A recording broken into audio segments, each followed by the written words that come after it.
할렐루야.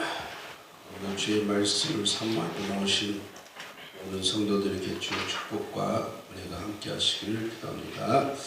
다같이 오늘 하나님의 말씀 고린도후서 4장 7절 9절 말씀 같이 보겠습니다. 고린도후서 4장 7절 9절 7절 9절 말씀 다같이 한 목소리로 합독하십니다. 우리가 이 보배를 질그릇에 가졌으니 이는 심히 큰 능력은 하나님께 있고 우리에게 있지 아니함을 알게 하려 함이라. 우리가 사방으로 우겨쌈을 당하여도 쌓이지 아니하며 답답한 일을 당하여도 낙심하지 아니하며 박해를 받아도 버림받지 아니하며 거꾸로 들임을 당하여도 망하지 아니하고 우리가 항상 예수의 죽음을 할렐루야 9절까지 말씀.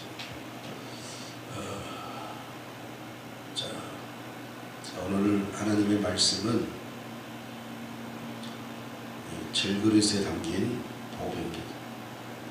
질그릇에 담긴 보배. 우리 성경은 종종 우리를 질그릇으로 표현을 하고 있습니다. 질그릇이다 그렇게 얘기하고 있다는 거죠. 질그릇이라고 표현하는 것은 뭘 얘기하냐면은 질그릇은 깨지기 쉬워요. 연약하죠. 질그릇은 잘못 따르면 금방 깨져버립니다. 그래서 이 하나님께서 인간을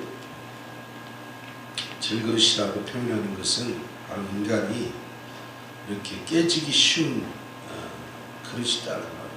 깨지기 쉬운 그릇. 그만큼 우리를 연약하다라고 말씀하시는 거예요. 인간을 연약하다. 그래서 이 하나님이 성경에서 하나님이 우리를 질그릇이라고 표현하는 것이 그냥 우리를 인간을 얕보기 위해서 그렇게 표현하시는 것이 아니라 바로 이렇게 연약하기 때문에 질그릇이다라고 표현하는 거예요. 그래서 우리는 질그릇과 같은 거예요. 그래서 인간은 항상 질그릇과 같이 연약해요. 사람이 강해 보여도 연약한 존재입니다. 어떤 사람이 고집이 세고 바늘로 찔러도 피 한 방울 안 나올 것 같은 그런 강한 사람이라 할지라도 사실 따지고 보면 이렇게 연약해요. 질그릇같이 연약하다는 말이죠. 그래서 이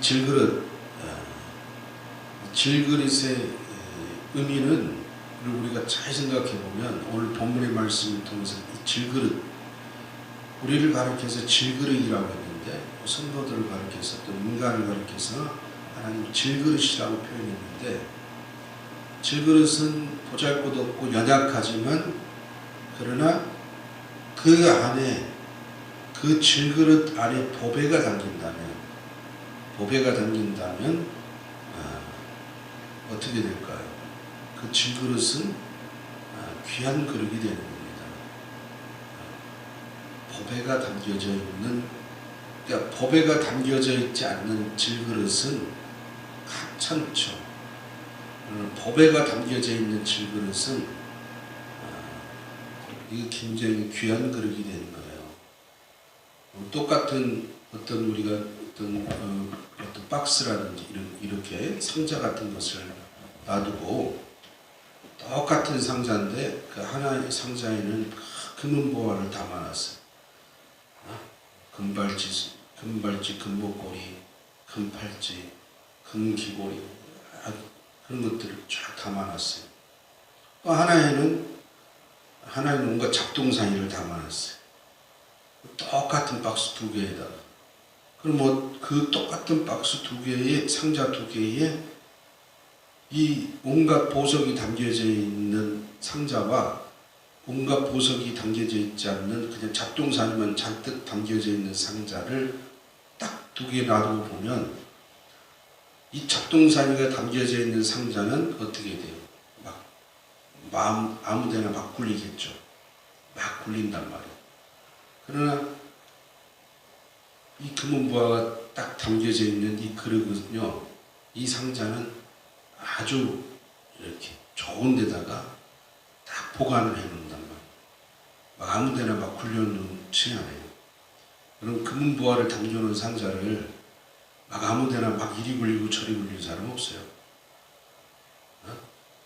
다 자리 한 칸을 딱 만들어 놓고 아무도 보지 않는 은밀한 곳에 자리를 딱 만들어 놓아서 거기다가 귀하게 보관을 하죠. 그리고 똑같은 상자인데, 그것처럼 우리 인간 질그릇인데 그 질그릇에 보배가 담겨 있는 질그릇이냐, 보배가 담겨 있지 않는 질그릇이냐, 거기에는 엄청난 차이가 있는 거예요.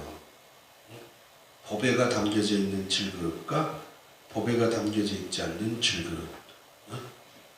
보배가 담겨져 있는 질그릇은요, 그냥 막 아무데나 막 이리 굴리고 저리 굴리고, 그리고 이리 굴리고 저리 굴리고 하다 보니까 뭐요, 찢어지고 깨지고 그러는 거죠. 그러나 보배가 담겨 있는 질그릇은 아주 귀하니까 한쪽에다가 잘 모셔두니까 찢어지고 깨지는 것이 아니라 잘 보호를 받죠. 주인의 보호를 받는 거예요. 주인이 이거를 잘 보호해 준단 말이에요. 오늘 이 비유에 하나님의 엄청난 은혜가 있음을 깨달아야 됩니다. 그러면 우리가 보배가 뭐냐? 이 질그릇이 인간이라면 이 인간에게 이 질그릇에 담겨지는 보배가 뭐냐? 인간에게 담겨진 보배는 어떤 세상적인 지식이나 세상적인 어떤 그런 것들이 아니에요. 어떤 세상적인 사상, 세상적인 어떤 가치관, 그런 것들이 담겨져 있는 게 보배가 아니에요. 오직 질그릇 안에는 그게 세상적인 어떤 사상이나 가치나 이런 것들은 뭐예요? 잡동사니란 말이에요. 잡동사니. 잡동사니를 잔뜩 담아놓고 그걸 귀하다라고 여기면 안 된다. 우리는 세상의 어떤 잡동사니를 담아놓고서 이것이 귀하고 이것이 최고고 이렇게 얘기하면 안 돼요. 그것처럼 어리석은 사람이 없는 거예요. 그러면 바로 성경이 말하는 이 질그릇에 담긴 보배가 뭐냐? 질그릇에 담겨져 있는 보화가 뭐냐? 그 보화는 바로 복음이에요. 복음은 누구를 얘기하는 거예요? 예수 그리스도를 말하고 있는 거죠. 그러니까 성경의 복음이라는 것은 하나님이 우리에게 복음을 전하셨다고 하는 그 복음은 누굴 전하신 거예요? 예수를 전하신 것이다. 예수 그리스도를 우리에게 전해준 거예요. 그럼 그 예수가 누구냐? 우리를 위해서 피 흘려 죽으시고 우리 죄를 사해 주신 우리의 구원자이신 거예요. 그래서 복음은 바로 그 예수 그리스도, 인간을 위해서 죽으시고 인간을 죄에서 구원해 주시고 구원해 주시는 그 예수 그리스도를 설명한 게, 그 예수 그리스도를 말하는 게 복음이다 그 말이에요. 다른 것이 복음이 아니에요. 성경이 우리 복음을 전해야 됩니다. 복음을 전해야 됩니다. 그 복음이 뭐예요? 복음이라는 건 복된 소식이죠. 그 복된 소식이 뭐예요? 너희는 죽을 수밖에 없는데 죽을 수밖에 없는 인간을 하나님이 보내신 하나님의 아들 예수 그리스도께서 오셔서 우리를 죄 가운데서 구원해 주시고 우리를 살리셨다라고 얘기하는 게 그게 복음이에요. 복음이 어려운 게 아니에요. 그래서 복음은 그것을 믿고 받아들이는 때에 그 복음을 다른 말로 얘기하면 그걸 보배라고 얘기하는 거다 그 말이에요. 보배. 그럼 질그릇 안에는 뭐가 담겨야 돼요? 보배가 담겨져야 되죠. 다시 말하면 질그릇 안에 뭐가 담겨져 있어야 돼요? 예수 그리스도가 담겨져 있어야 된다 그 말이에요. 다른 말로 다시 말하면 그 질그릇은 인간 안에는, 사람 안에는 누가 담겨져 있어야 된다고요? 보배이신 예수 그리스도가 담겨져 있어야 된다 그 말이에요. 베드로전서 2장 7절에 그러므로 믿는 너희에게 보배이나 믿지 아니하는 자에게는 건축자들이 버린 그 돌이 모퉁이의 머릿돌이 되고 있어요. 믿는 사람에게는 예수 그리스도가 보배예요. 보배. 그러나 믿지 않는 사람에게는 그 돌이 뭐야? 건축자들이 버린 머릿돌이다 그랬어요. 머릿돌. 건축자가 버린 머릿돌. 여러분 머릿돌이라는 것은요, 머릿돌이 그 건물을 설명한 그 건물을 지은 연대나 뭐 이런 것들을 기록해 놓은 것을 머릿돌이라고 얘기해요. 그런데 그 머릿돌은 뭘 갖고 얘기하느냐? 그 귀한 돌을 갖다 하는 게 아니라 건축자들이 버린 쓸모없는 돌을 가져다가 그거를 머릿돌로 삼았다 그 말이에요. 그러니까 믿는 사람에게는 예수 그리스도가 누구예요? 보배이지만 믿지 않는 사람들에게는 예수 그리스도가 뭐예요? 머릿돌, 하찮은 것이다 그 말이에요. 하찮은 것. 그러니까 오늘날 보세요. 그러니까 예수 안 믿는 사람들은 예수를 어떻게 하찮게 여기죠. 사대성이. 하찮게 본단 말이에요. 하찮게. 구원이 어디 있느냐? 하나님이 어디 있느냐? 하찮게 본다. 그 세상의 어떤 사상 중에 하나. 그렇게 하찮게 본다. 안 믿는 사람들. 그러나 믿는 사람에게는 그 예수 그리스도가 뭐예요? 보배다 그 말이에요. 보배. 그래서 성경 오늘 본문은 뭘 얘기해요? 바로 이 하찮은 질그릇. 그러니까 질그릇이 하찮아야 되는데 안 믿는 사람들은 그 보배를 하찮게 여기는 거야. 보배보다 이 예수 그리스도보다도 더 좋은 게 있어. 공자가 있고 석가모니가 있고 마호메도가 있고 각종 이방신이 있고 무당이 있고 무속이 있고 유교가 있고 불교가 있고, 그래서 더 하찮은 것을 더 귀하게 여기고 정말 귀한 보배이신 예수 그리스도를 세상에 하찮은 것보다도 못하게 여긴다는 말이에요. 못하게. 그러나 믿는 사람들은 믿음의 눈으로 보니까 그게 하찮은 것이 아니라 뭐예요? 보배로운 부분이구나. 이게 보화구나. 그래서 질그릇 안에 보배를 담았다라는 것은 복음을 담았다라는 것을 얘기하는 거예요. 복음. 그러니까 질그릇 안에 인간이 질그릇 안에 보배를 담았다. 그 말은 누굴 담은 거예요? 복음. 바로 예수 그리스도가 그 안에 계시다라는 것을 말하고 있는 것이다.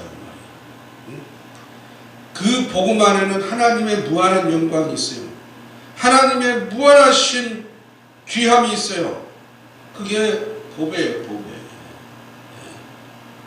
그래서 인간의 마음 속에 누구를 두셔요? 보배이신 예수 그리스도를 두시고. 그러니 우리 마음 속에 예수님이 오셨다는 것은 얼마나 이게 영광스러운 일인지 모른단 말이에요. 그러면 세상의 대통령이 만약에 세상의 왕이 자기 집을 방문한다 그러면 그것처럼 영광스러운 일이 없는 거예요. 나라의 제일 높으신 분이 말이야 우리 집을 방문해서 이런 명예도 이런 명예가 없는 거예요. 그런데 질그릇 같은 우리 속에 예수님이 오셔. 예수님이 지금 내 안에 계셔요. 이 얼마나 영광스러운 일이다.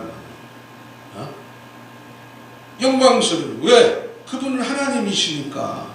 하나님이 지금 내 속에 내 안에 계시는데 세상에 아무리 권세 높은 사람이라도 그 권세 높은 사람보다도 더 영광스러운 일이 주님이 내 안에 들어오셨다라는 거예요. 주님이 내 안에 오셨어요. 그것처럼 영광스러운 일이 없다는 말이죠. 그래서 보세요. 오늘 성도가 귀한 이유는, 예수 믿는 사람이 귀한 이유는 바로 그 안에 누가 오셨어요? 높고 영광스럽고 보배로우신 예수님이 그 안에 계시기 때문에, 그래서 그 안에 그 성도가, 그 안에 예수님을 모시고 있는 그 성도가 뭔 거야? 보배로 귀한 것이라는 말이에요. 귀해요. 우리는 다 귀한 사람들이거든요. 예수 안에서 예수의 이름을 모시고 있는 사람들은요, 다 귀한 사람이에요.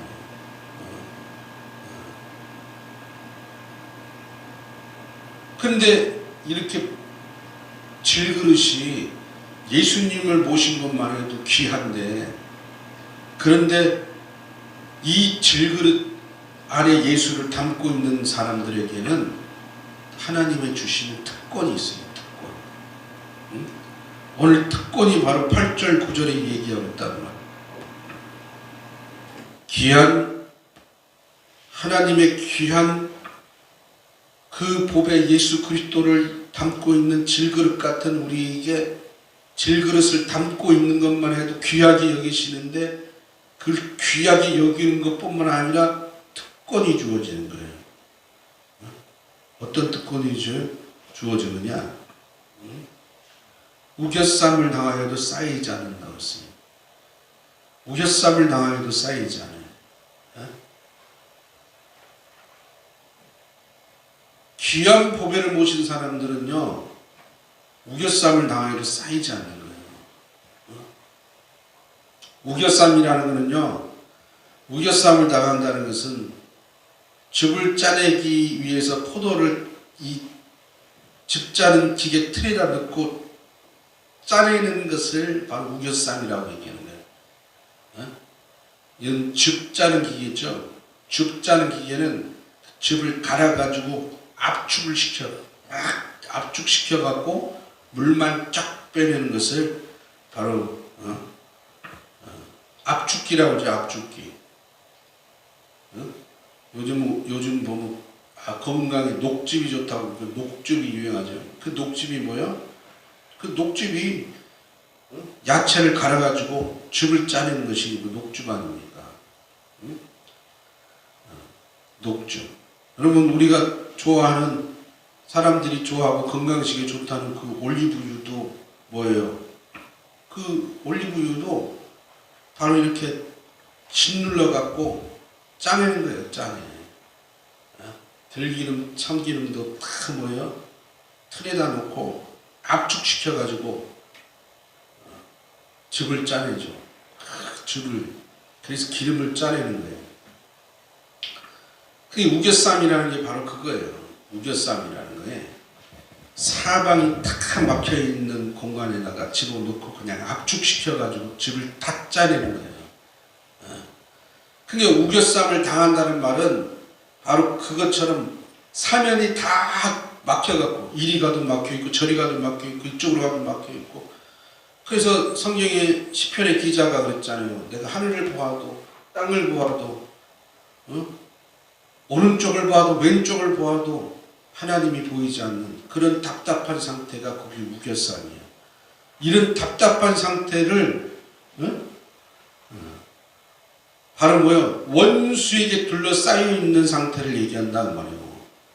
원수가 성난 파도처럼 나를 둘러싸고 나의 모든 것들을 다 가로막고 있는, 그래서 다 가로막고 있는 상태. 그래서 이 원수들이 나를 해하려고 막 파도처럼 밀려오는 상태를 우겨쌈이라고 얘기하는 거예요. 우겨쌈. 그런데 그렇게 원수들이 나를 공격하고 나를 해방하고 그렇게 해도 나는 뭐하지 않아요?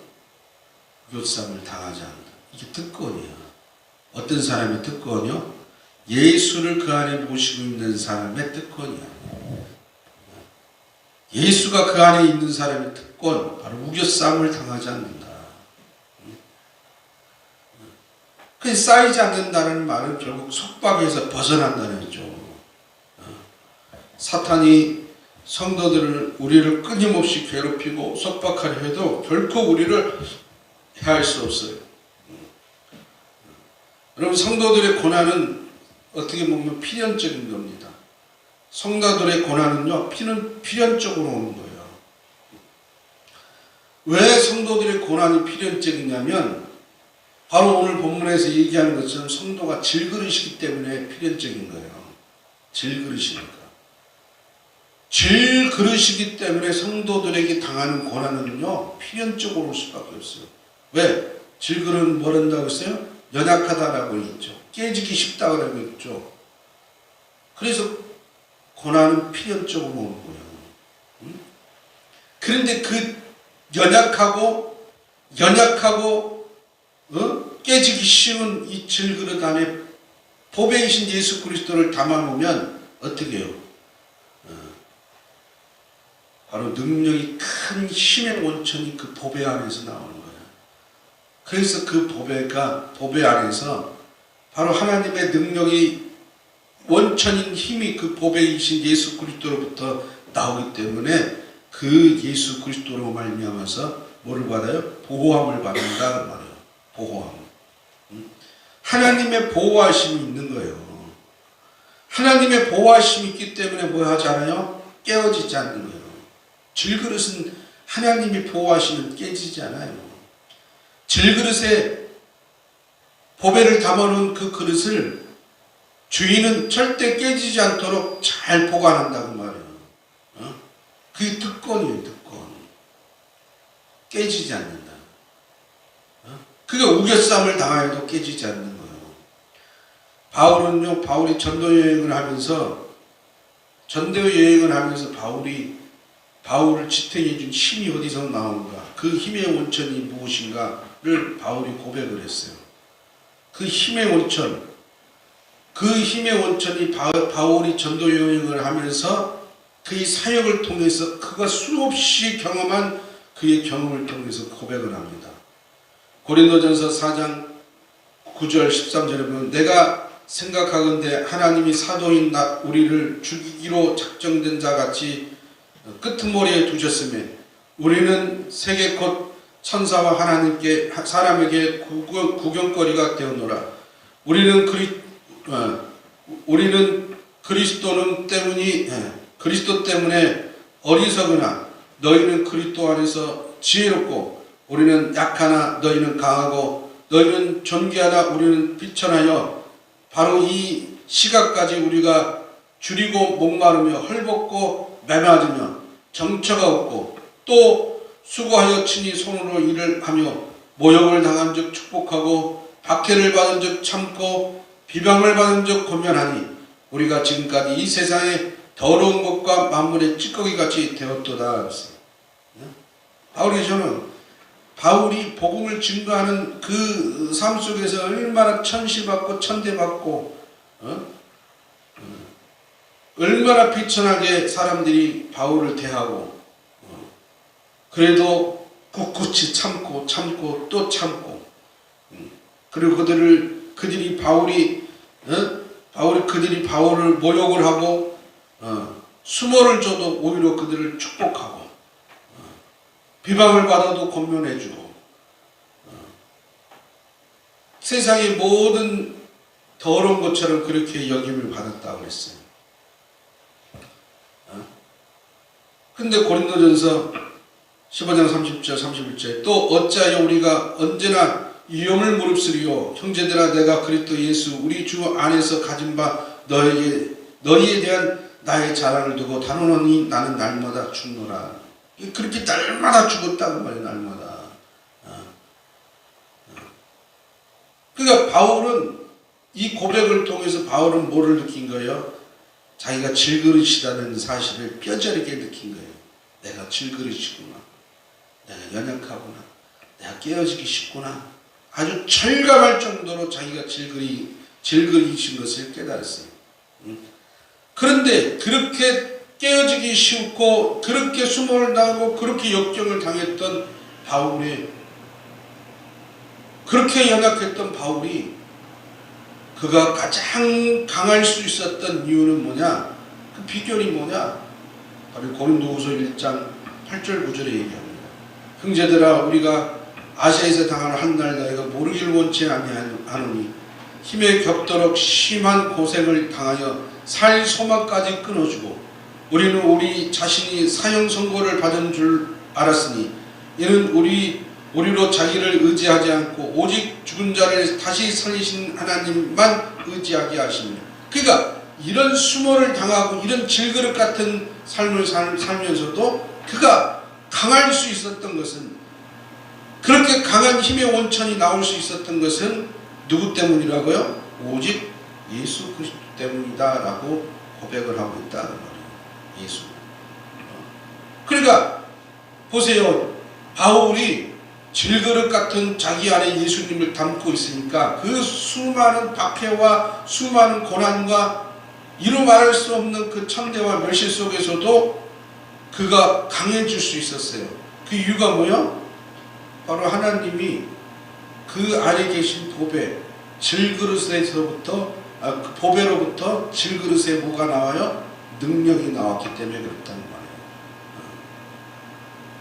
그 말은 성도들은요, 하나님의 복음을 소유한 성도들은 어떠한 위험 가운데서도 하나님이 보호하시고 인도하신다는 사실을 깨달아야 돼요.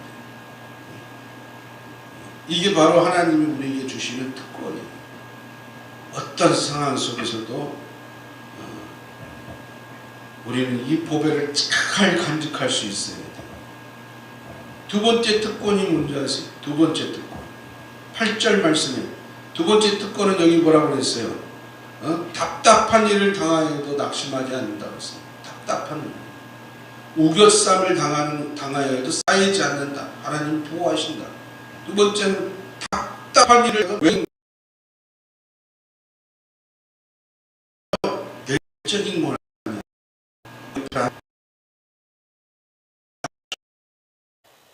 그리고 먼저 사람의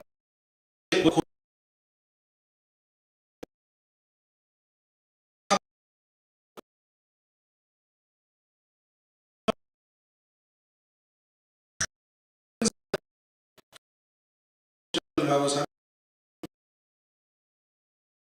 할 필요가 없어요. 왜? 주님이 그 근심 걱정이 생겨도, 답답한 일이 생겨도 낙심하지 말라고 그랬으니까.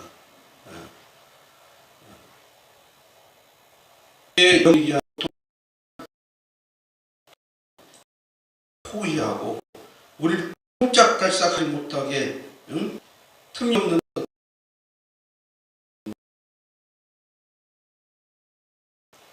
어떤 하나 어떤 극에 달하면 반드시 어떤 한계에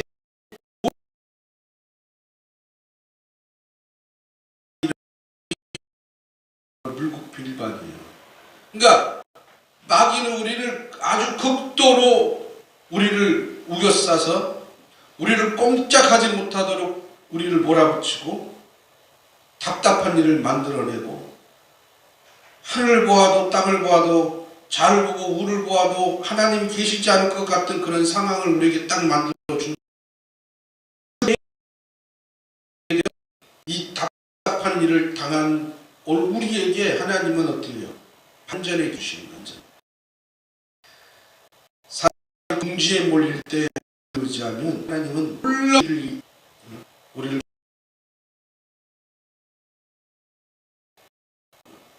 놀라우신.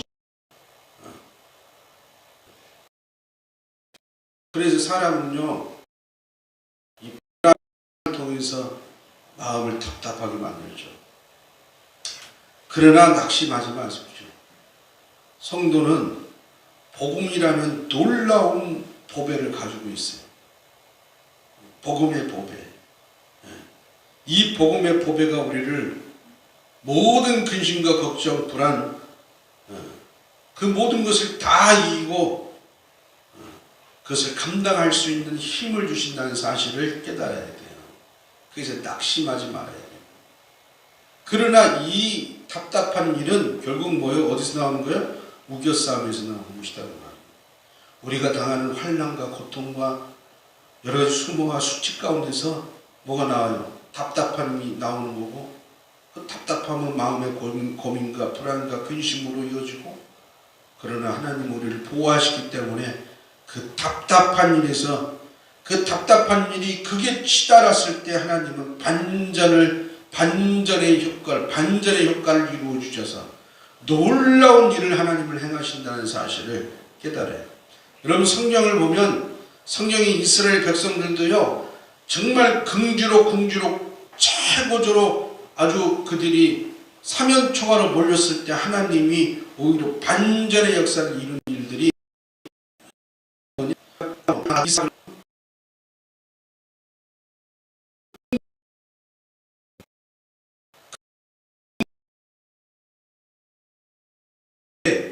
그가 그의 믿음을 지켜 자기 아들을 하나님 앞에 주저없이 바치려고 할 때 하나님은 반전의 반전을 이루어 주시잖아요. 또 욥을 보세요. 욥도 그가 아주 궁지에 몰려가지고 사면초가에 몰려서 하지 않고 있을 때에 그의 믿음을 하나님 앞에 보임으로 인해서 반전을 이루어